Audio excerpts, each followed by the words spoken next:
Welcome back to Lore on the Cob, brought to you by High Roll Games LLC. I'm your host, Alien Andy, here with my guests, Demetrius and his wife, Jetana, from the Glimmineers. And I brought them on so they can share their story and their experiences with the Disney Lorcana DLCs.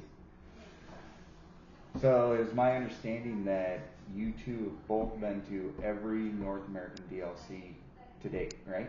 Absolutely. Yes. Yeah, we have, and we're going to Seattle. Yes. Awesome. So, what's your story and motivation behind undertaking a journey like this? Well, it all started when I opened my very first pack and saw a character I was familiar with and kind of fell in love with the artwork and wanted to learn more about the game. So I started learning about it, and the more I played, the more I loved it. And I decided that female representation wasn't really out there for TCGs, and I wanted to kind of be the first female champion for Lorcana. And when the challenges became available, that was the perfect opportunity to kind of try to make that happen.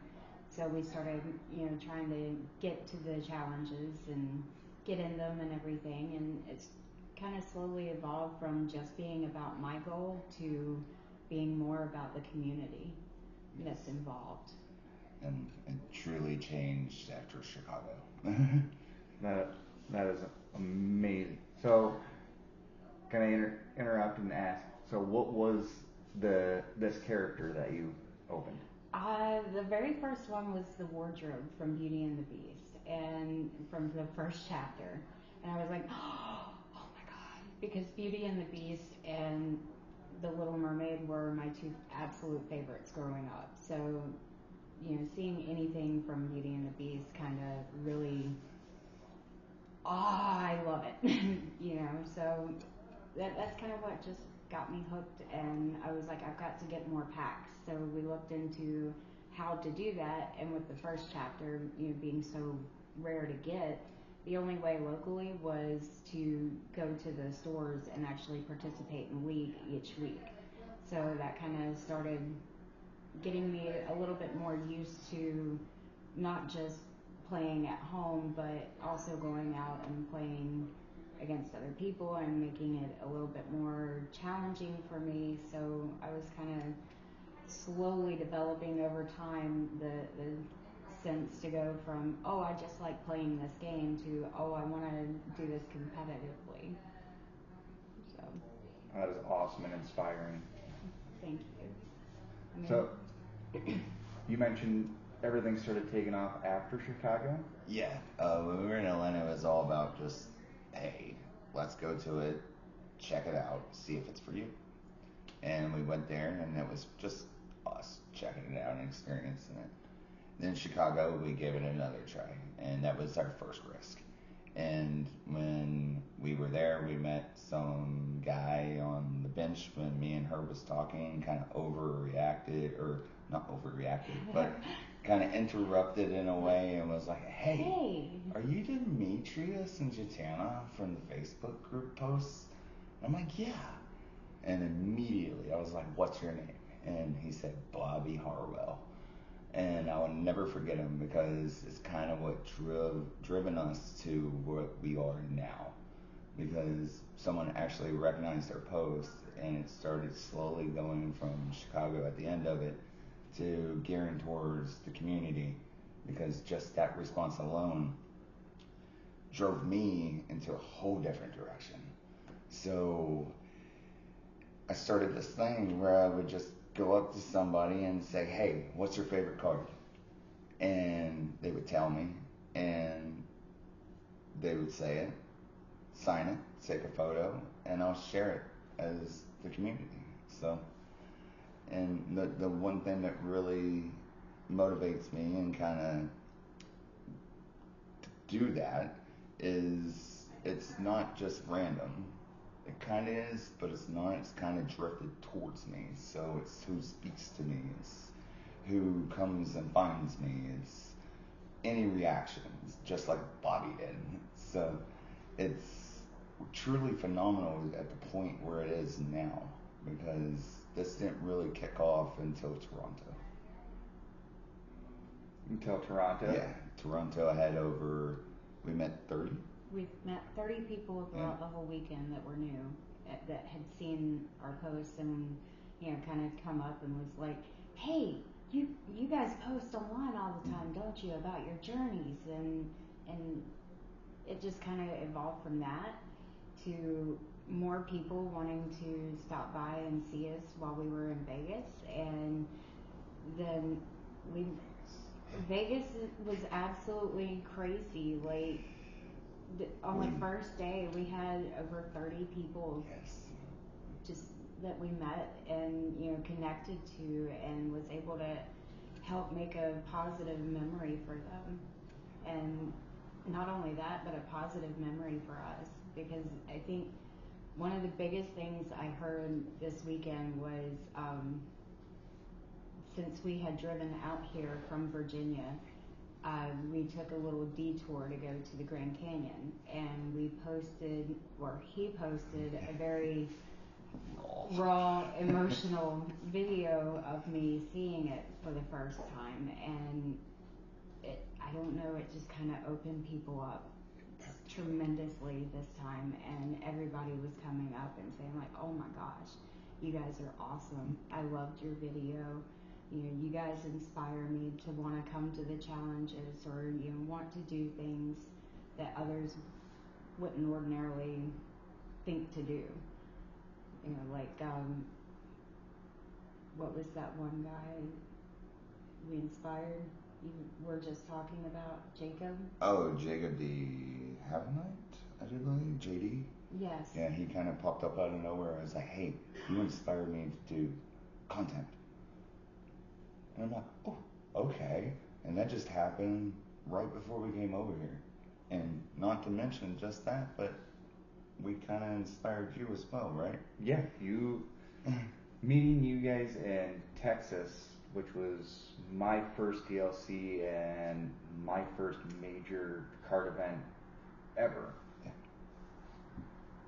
You guys made me feel so at home in the community, because being in a big group like that, I was really out of my element, and so you showed me community.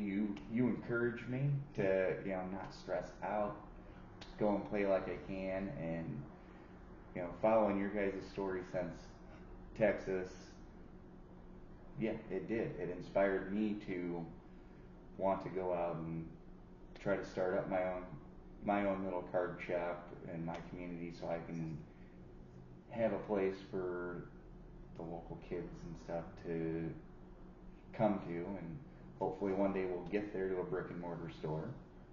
And with that, it's you coming on here, Thor on the Cob, this is all part of my journey too. So And it's all this is all, connected. it is, and it's all inspired because of you guys. I saw you guys going out and taking risks. The risks. And it made me,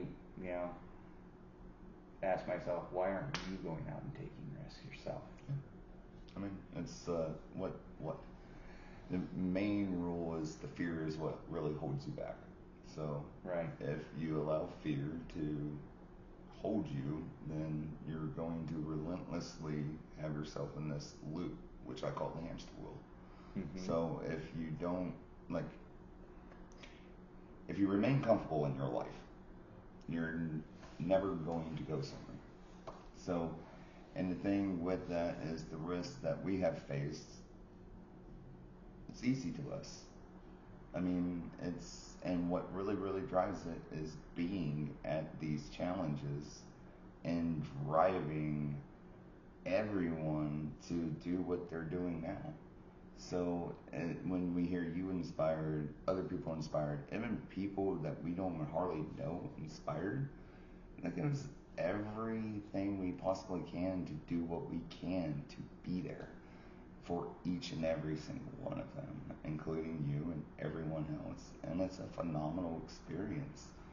I mean, not one person I have ever met has told me that that like the challenges wasn't worth it. So you go to these events, you're risking a lot, but you're also gaining so many memories, so many hardcore values from it as well, because if you're wanting to be competitive as well, you have to experience it in this setting. Right. So you have, you have the championships at your local stores, which is about on par, but it's really higher level. Yeah, I would say the store set champs really is dependent on your demographic and your geographic location. Like where I'm at in Iowa, like my local store, I think our last one we had 14 people for set champs. Right. Mm-hmm.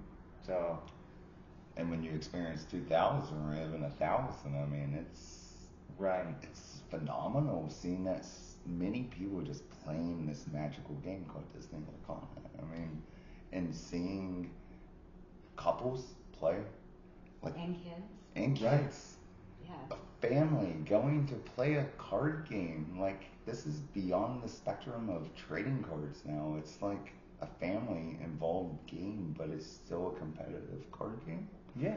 So it's really, really great. It's an amazing mix. Yeah. And I don't think people actually see that, but that's what I try to shine the light on. And I think this time in Vegas, it really kind of opened up a lot more because it wasn't just us going around doing it. You were going around asking people what their favorite card was, like people that you had come across. Other people were doing it. Mm-hmm. Apparently, they were doing it over in Birmingham as well this weekend. So this has kind of blown up, and it's not just about our journey anymore. It's about everyone's journey. And it's just so phenomenal to experience and so crazy at the same time. Like, it doesn't feel quite real. You know, like sometimes you're like, whoa, did that really just happen? Yeah. And I saw it all weekend long here in Vegas.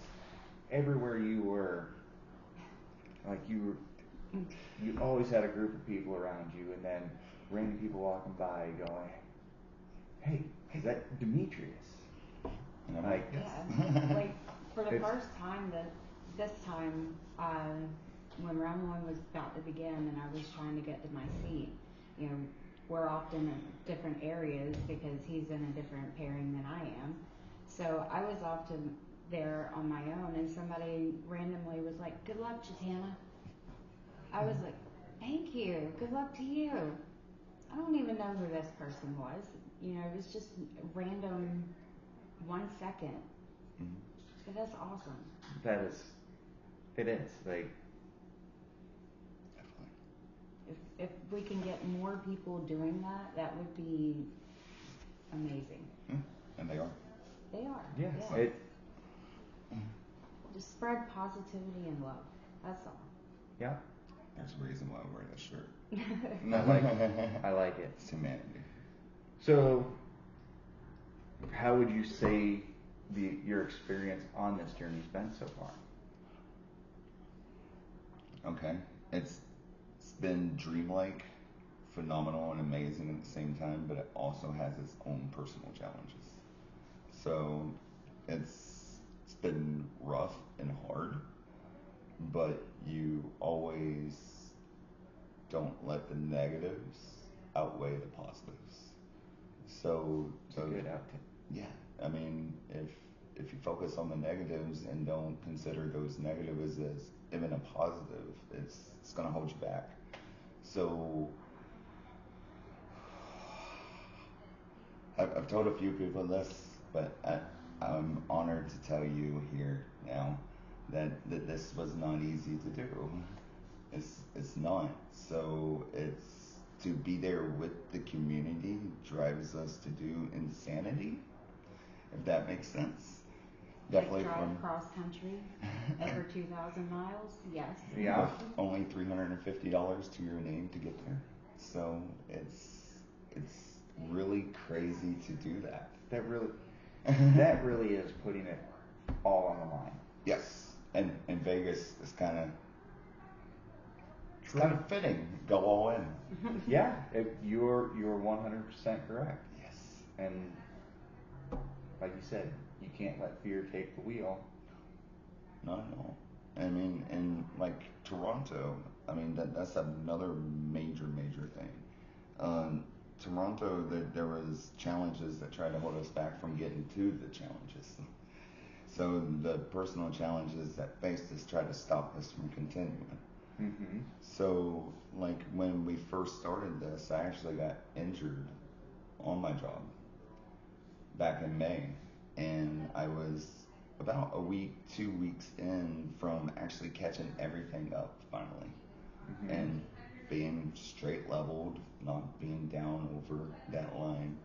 And when I got injured, that's when I had to start from ground zero again.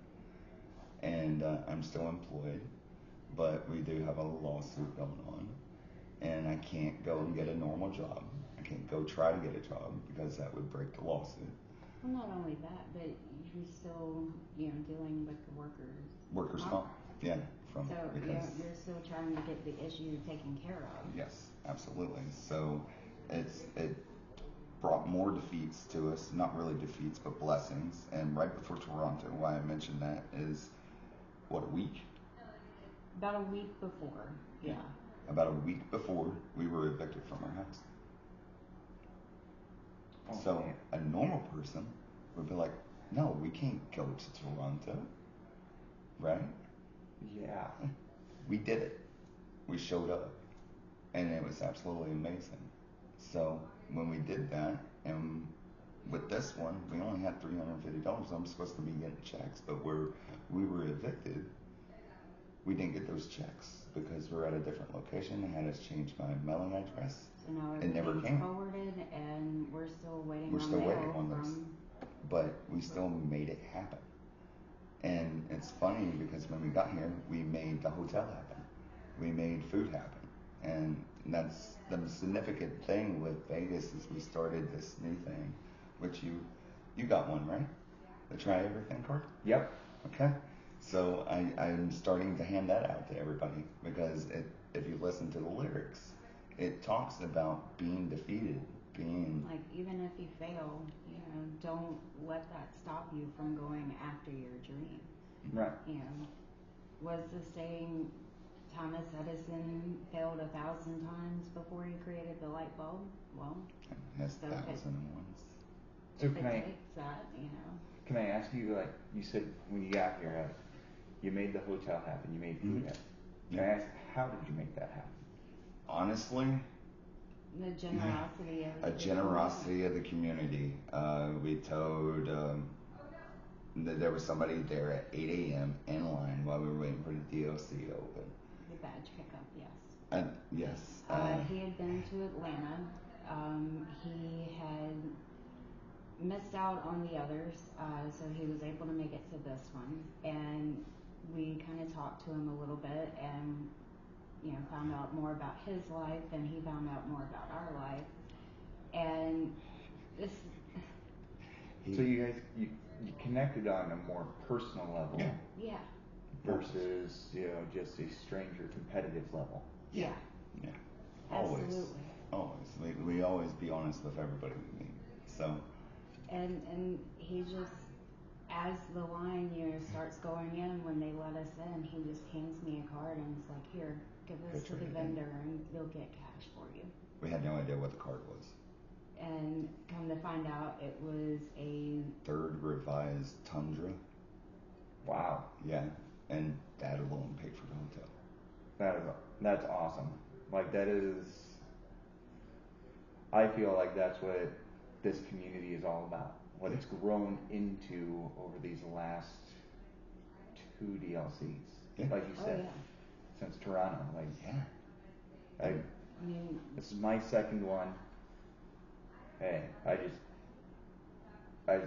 see it. Like, I feel everybody is getting a lot more tight knit. yeah. Oh yeah. Absolutely. Definitely. And even, people that are new to like the DLCs and things that haven't been to one, they're still, becoming part of that tight-knit community. And I love it. And there were so many things this weekend between personal stories that we connected with on people that made me so emotional. And I never expected any of that. I never would have expected that in a competitive setting, but it was there, and it's just so amazing to experience. Awesome. I'm glad that's how things are, going for you. Yeah. So, what would you say has been the biggest highlight of the journey so far? Absolutely the community. Hands down. Mm-hmm. I mean, there was a guy that we met that came to Vegas solely because his mother really, really wanted him to come here or go to a DLC, and she unfortunately passed away in July. So he was more determined than ever, seeing our journey, and like, okay, if they can make it happen, I've got to make it happen, especially for her. And when he told us that, it was just like, he was emotional talking about her because it's still, it's still raw to him, and it created such an awesome bond with another person, and I can't explain it. It's so phenomenal. It's like Olaf. Yeah. I like warm hugs. Exactly. We have gotten so many hugs this time. weekend. It's unreal. It definitely feels like a family. Absolutely does. It's Disney. So, you said the first inspiration was your goal was to be the first female champion. Yes. So, how have your guys' finishes been in the events? Well, Atlanta was very odd because they didn't have the ticketing system, so a lot of people dropped afterwards. So I made it about halfway in that one, and then after that, more competitive players started showing up, so I kind of was like, whoa, I'm not quite on that level yet, and I was closer to the bottom. Slowly getting better each time, so going to it is giving me that experience that I need to become that, on that level of competitiveness that you see that tops consistently. So it helps me get that experience, but I mean, if I'm not the first one to do it, as long as it's a female, I'm all for it. Whoever it is, I'm going to be right there cheering them on, just like everyone else. Awesome. So how about you? How have your finishes been? Sorry. That was the first time I've heard that one. Since the Texas, right? Yes. Texas, okay. Texas, I was 4-2-3. I think that was 37 points. Yes.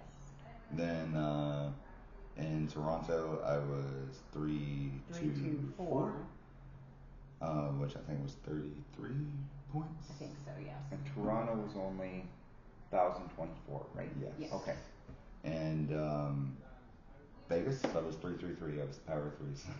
Awesome. Yeah, and I think it was 9/11, but 9/11 place. But it's still amazing that I even did that with the type of meta that was there, because it was really, really, really diverse. Like the matchups were absolutely phenomenal. I mean, I went against a Jafar deck, which that was crazy. Yeah, Hyper aggro was super prevalent this time, which surprised me. Yep. gotta love my piglets. Yeah. Piglets are scary, definitely paired with daisies. Yes, they are. That's my preferred opening hand. I love it though. It's just Well, I want to thank you both for giving me the opportunity to be the one to interview you and let you put your story out there. Yeah. I And appreciate it. I want to wish you guys the best of luck on your journey here in the future. You got one more DLC and then it's on to Nats. Yeah. Yeah. Yeah, with nationals, I don't know if they will have attendees, but I've heard rumors. I mean, it's going to be like too small of a group, so they gotta have something where you can get like attendee badges and do side events and still experience that environment again. Just nationals. Same thing with championships. That's gotta be there. Well, we know they've already announced with Worlds that they're going to introduce a new portion to the challenge. We've already got the challenges. Yeah. But they're going to, at Worlds, they're going to introduce quests. Yes, I heard the quests. So I'm really looking forward to seeing what they put out about that. That's going to be really fun.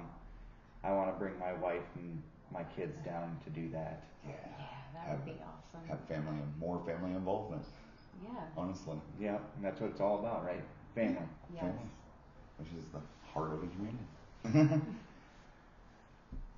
And if you guys haven't already checked out the Glimmineers Facebook page, give it a like, give it a comment, follow them. They post such awesome content throughout the journey. You get so many cool pictures. So many pictures. Demetrius seems to be the first to post the tops and the winners. I do. That's kind of a little thing I like to do is make sure I get pictures of their reactions on their cards and get pictures of them doing their celebration, things of that nature. This time, I didn't stay to wait and meet every one of them like I did in the past because I honestly was so tired. But I knew Zanzi was going to win. I absolutely knew he was, and I'm so happy for him. Because I've seen him in every single one, like every event that we've been to, and I know he's been to more events than me, but he deserved this one, and it was so phenomenal hearing everyone scream "GOAT" at him. That's what he is. I mean, he's good at what he does. So he is an inspiring player. Yes. Very much so. He's so humble. And you were saying, right now you've only got the Facebook page. You were working on starting an Instagram? Yes. We're going to start an Instagram and also a YouTube as soon as possible. I just got to learn how to do it all over again. It's basically restarting fresh. I'm used to Facebook. It's easy to me. So I know the algorithm. The algorithm. Yeah, the algorithm is kind of tough. Well, I will post the link to the Glimmineers Facebook page in the comments of this video. You'll have to follow their page and they'll post once they get those other things set up, which I'm looking forward to. And I would like to give a big thanks to all you viewers for supporting us here at Lore on the Cob. And if you enjoy our content, give us a like, subscribe, comment, and we'll see you next time.